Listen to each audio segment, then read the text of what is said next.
Indonesia adalah negara dengan 200 juta sekolah. Kita punya lebih dari 45 juta murid, 2,7 juta guru. Tapi sayangnya, kita juga menjadi salah satu negara dengan kualitas pendidikan yang paling rendah.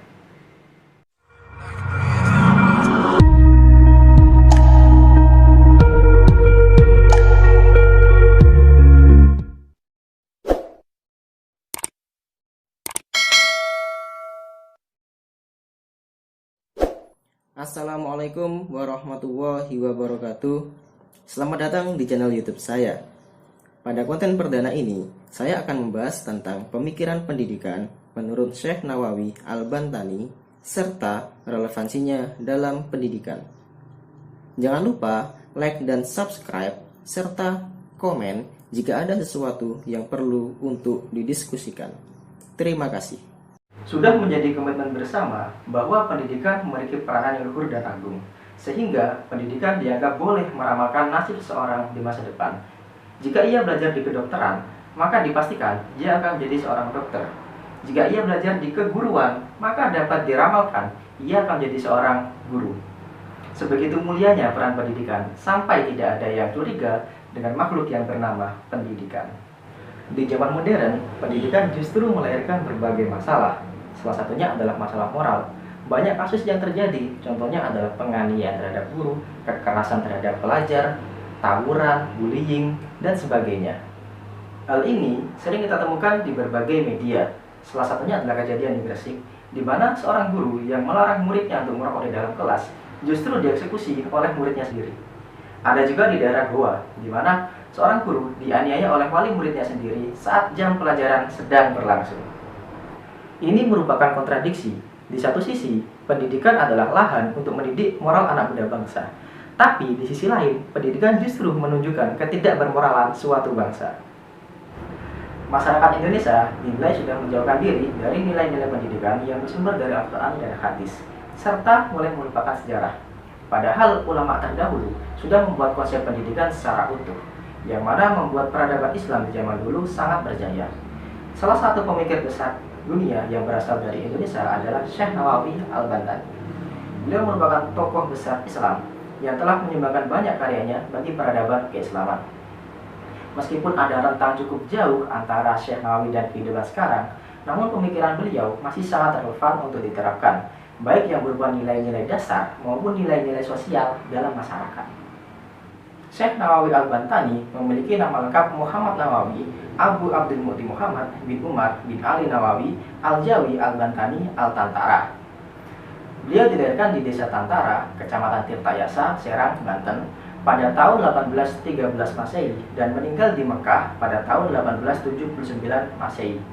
Dalam pelacakan genealogi, beliau merupakan keturunan ke-12 dari Syarif Hidayatullah atau Sunan Gunung Jati. Sejak kecil, Syekh Nawawi belajar langsung dari ayahnya, Kiai Haji Umar, yang juga seorang tokoh agama.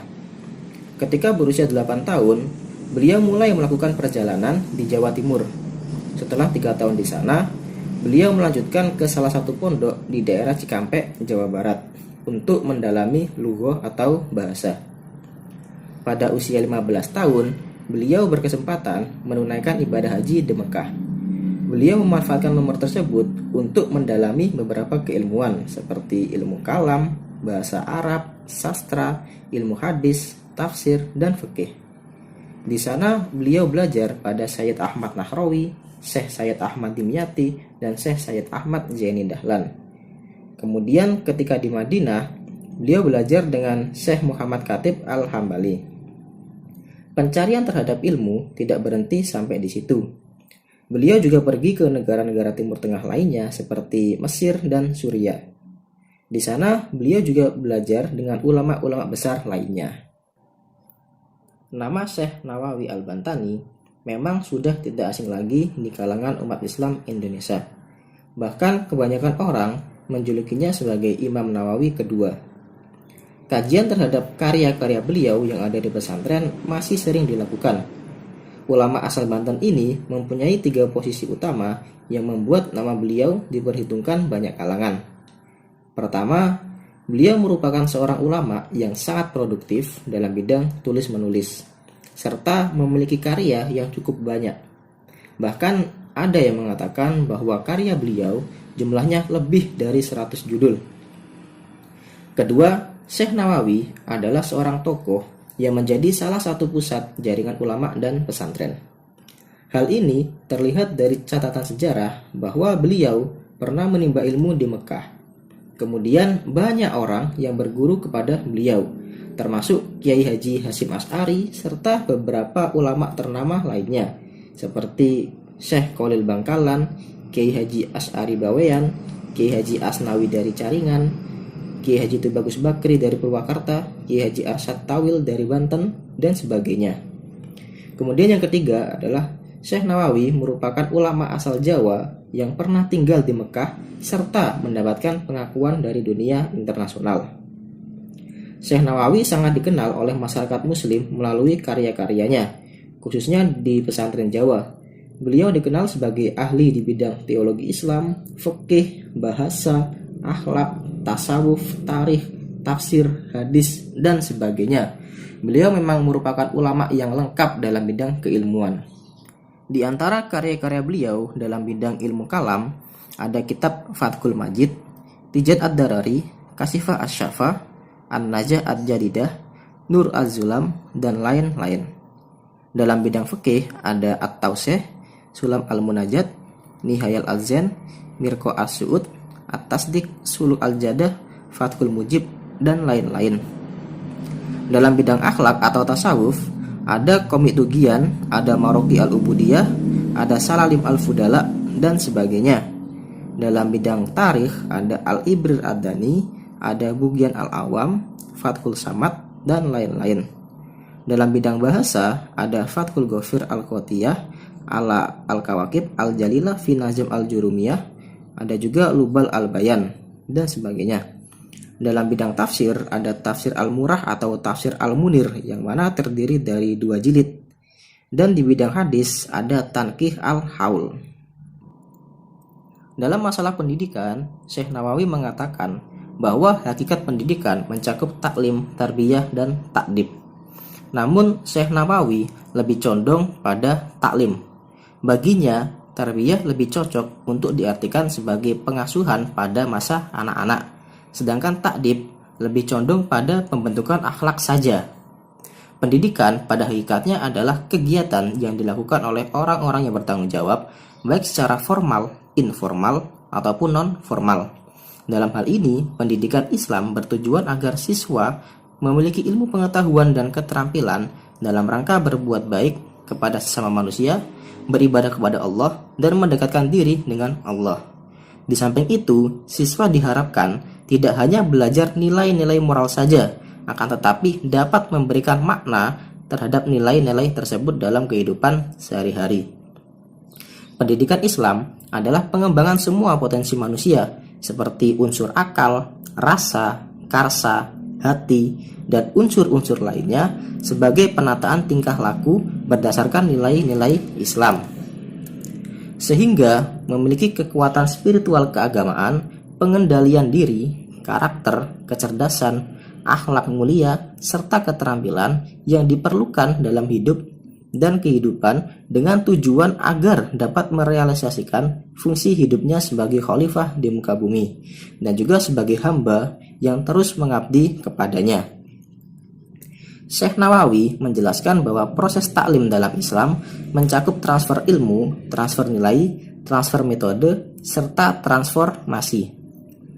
Pendidikan tidak cukup dengan pengajaran saja, akan tetapi bagaimana mengimplementasikan ajaran tersebut dalam kehidupan sehari-hari, yang mana itu semua berpedoman pada nilai keimanan dan ketakwaan, sehingga pendidikan tersebut membawa berkah yang melimpah.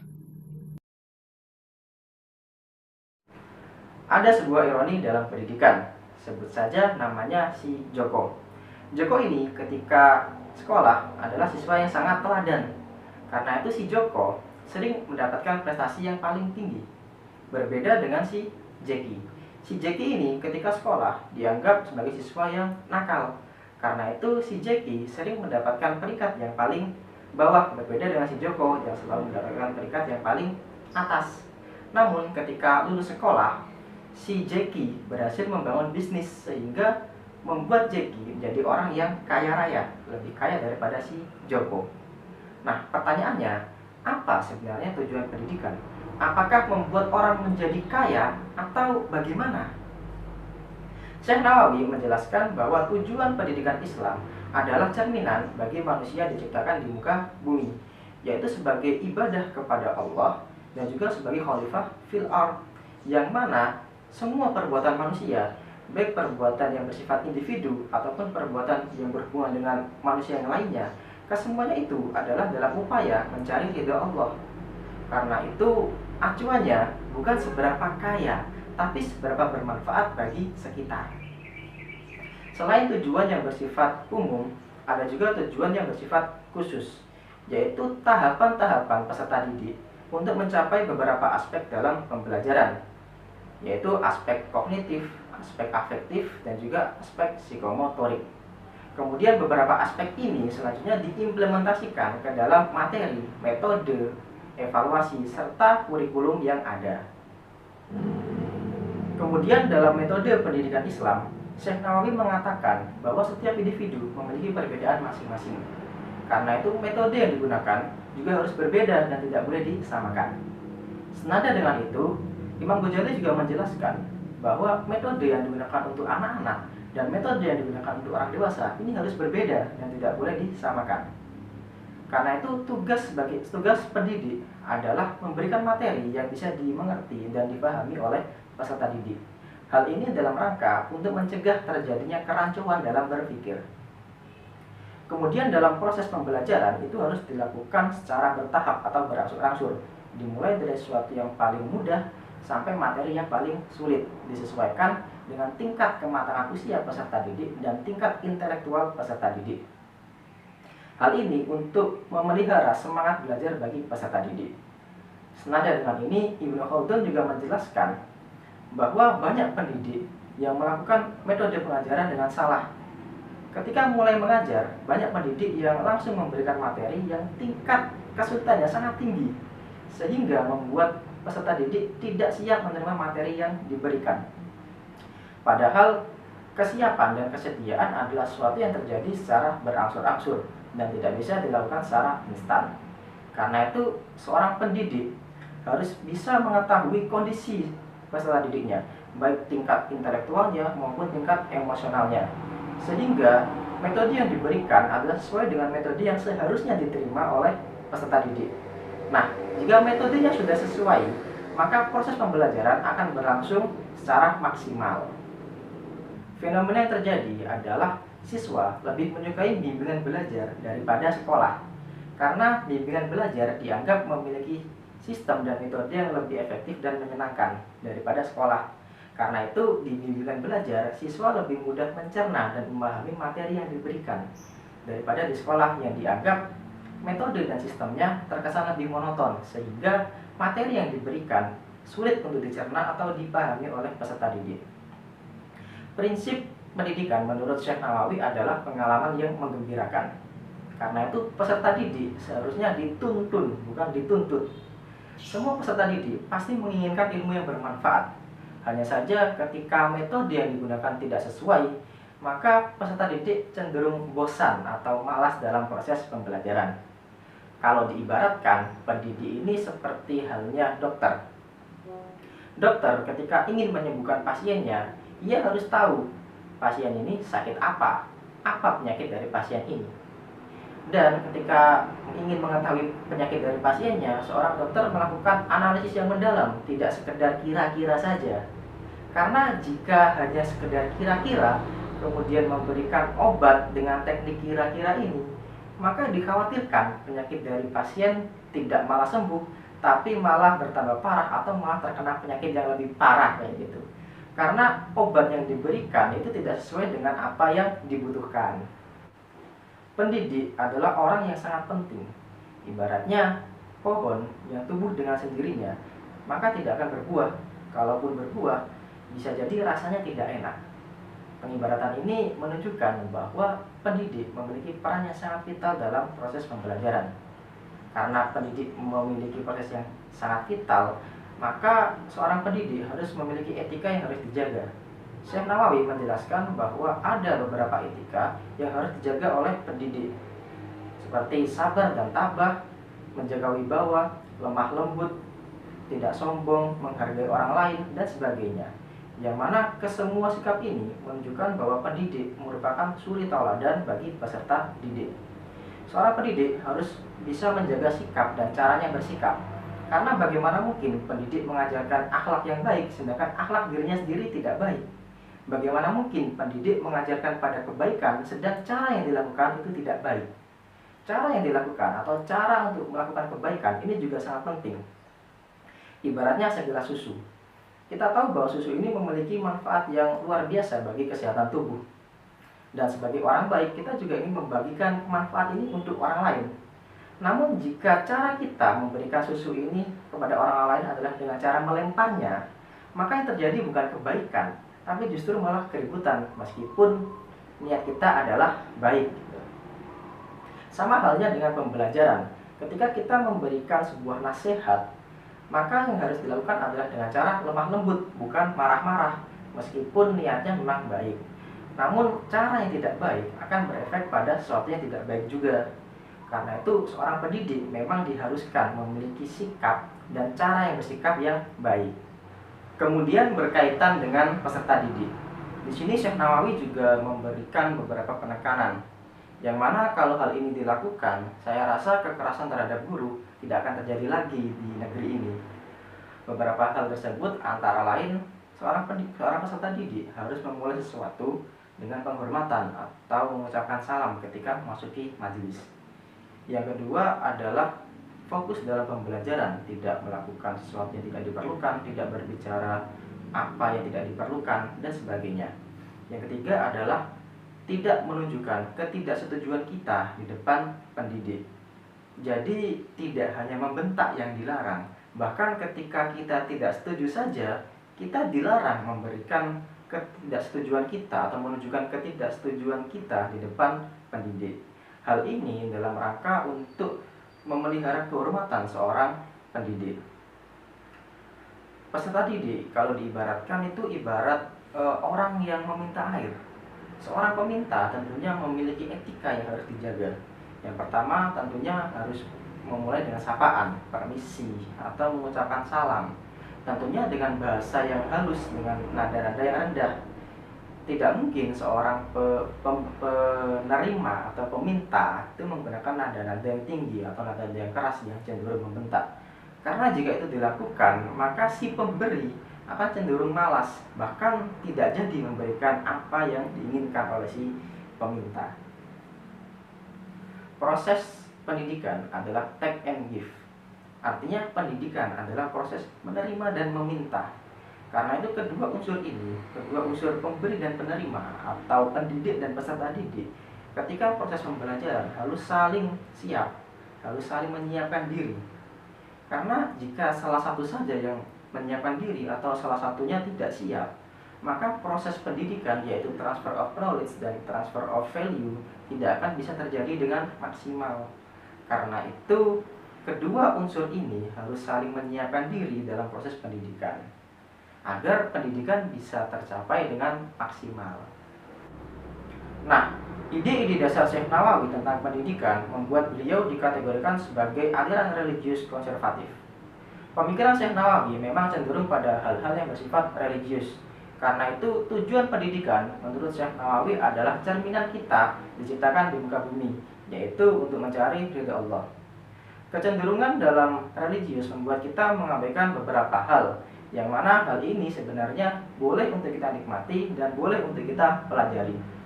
Efek negatifnya adalah banyak sekali ilmu yang bersifat keduniaan dikuasai oleh non-muslim. Padahal seharusnya kalau kita fokus pada akhirat, langkah awal yang harus kita lakukan adalah memulainya di dunia. Pemikiran Syekh Nawawi Al-Bantani saya kira masih sangat relevan untuk diterapkan di era modern, khususnya dalam bidang akhlak. Karena di era modern ini yang hilang dari kita adalah akhlak. Namun perlu kita sadari bahwa tidak ada teori yang 100% kebenarannya. Setiap teori pasti memiliki kekurangan dan kelebihan masing-masing. Karena itu perpaduan setiap teori perlu kita lakukan untuk memajukan pendidikan Indonesia, khususnya pendidikan Islam. Kita harus sadar bahwa aset terbesar Indonesia itu bukan tambang, bukan emas, bukan batu bara. Aset terbesar Indonesia adalah manusia Indonesia. Dan tugas kita sekarang adalah memajukan manusia Indonesia. Terima kasih.